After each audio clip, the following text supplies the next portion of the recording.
Hello and welcome to my series of lectures on pedigree analysis. So in previous videos, I have discussed introduction to pedigree analysis and also X-linked recessive pedigrees. And today in part 3, we will discuss some important characteristics of X-linked dominant pedigree.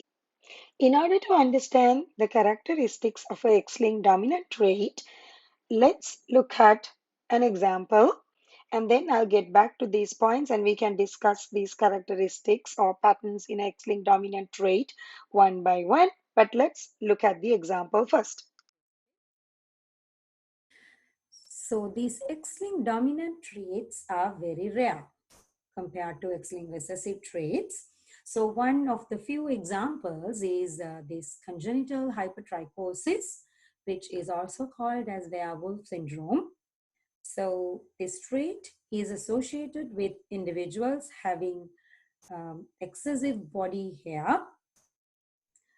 So I will talk about this trait few times later as well. But anyway, it's rare, and in a pedigree of a family with this congenital hypertrichosis, let's see whether we can observe the distinct patterns of a X-linked dominant trait.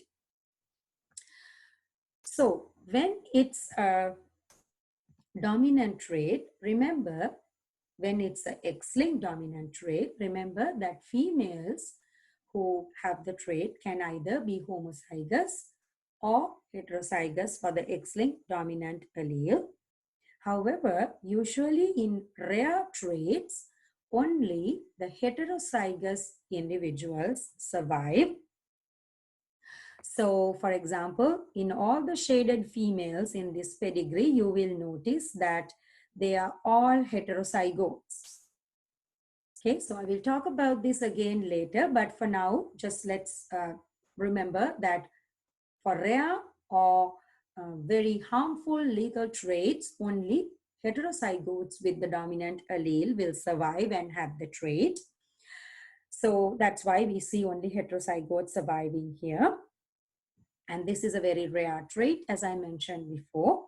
But for men, then whoever has that dominant allele will be affected. Whoever does not carry the dominant allele will be normal. So let's look at the distinct patterns here. So the first thing that you will notice is that the trait appears in every generation. So there is this mom who is affected, then she has a daughter who is affected, and then there in the third generation, there are a couple of different individuals that are affected. So dominant traits usually occur in every generation. There will be at least a single individual with the trait. Or in other words, the affected child will always have at least one affected parent. And on the other hand, affected parents will always have at least one affected child. Okay, so therefore, dominant traits does not skip generations. Then let's look at the other distinct characteristics. So here, the affected mom. So I told you if it's a rare or a deleterious or a very harmful trait, heterozygotes are the ones that survive and show the trait. So this mom is a heterozygote here. And then she has a 50% chance of passing it on to her children. So this mom can pass the recessive allele to her sons. So you can see that these two sons are normal.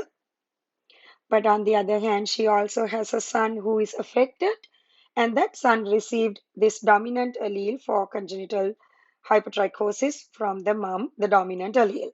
She can either pass the dominant allele or the recessive allele to the son. So 50% of the sons can be normal, 50% affected.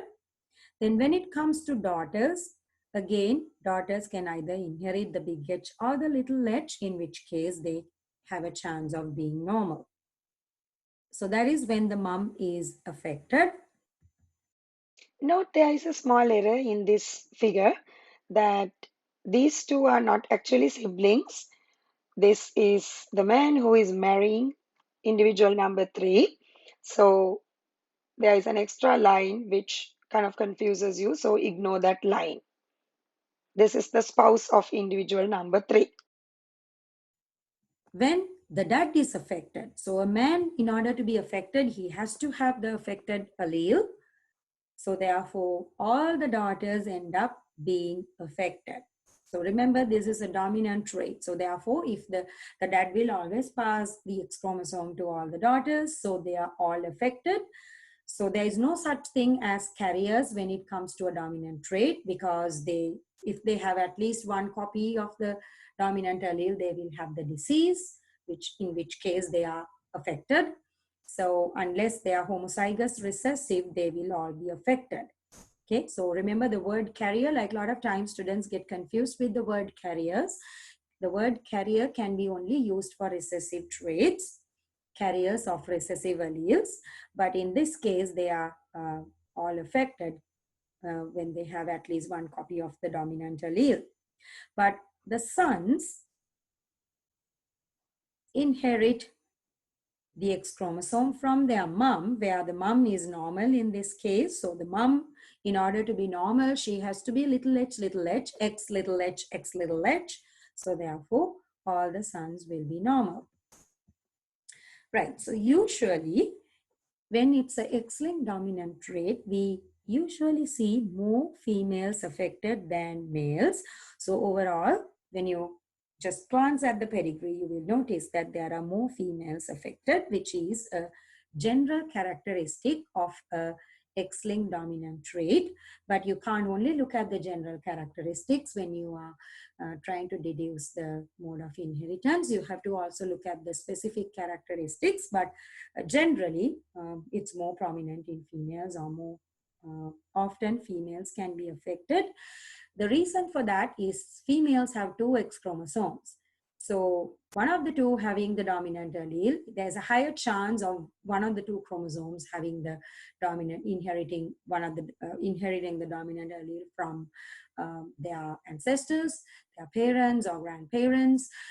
So therefore, females usually have a higher chance of inheriting X-linked dominant traits, whereas males have a higher chance of inheriting X-linked recessive traits. Because even if a female is normal, if it's a carrier female, still the carrier females can pass it on to sons.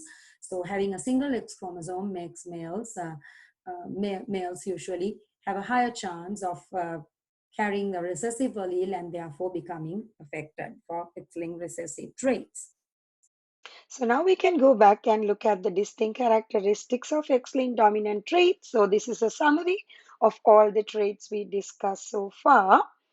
And also note that X-linked dominant traits do not skip generations. There is at least one affected individual in every generation, which is a characteristic of dominant traits. So this concludes our discussion on X-linked trait pedigrees. And in my next video, I am going to discuss Y-linked traits and pedigrees. So stay tuned and thanks for watching.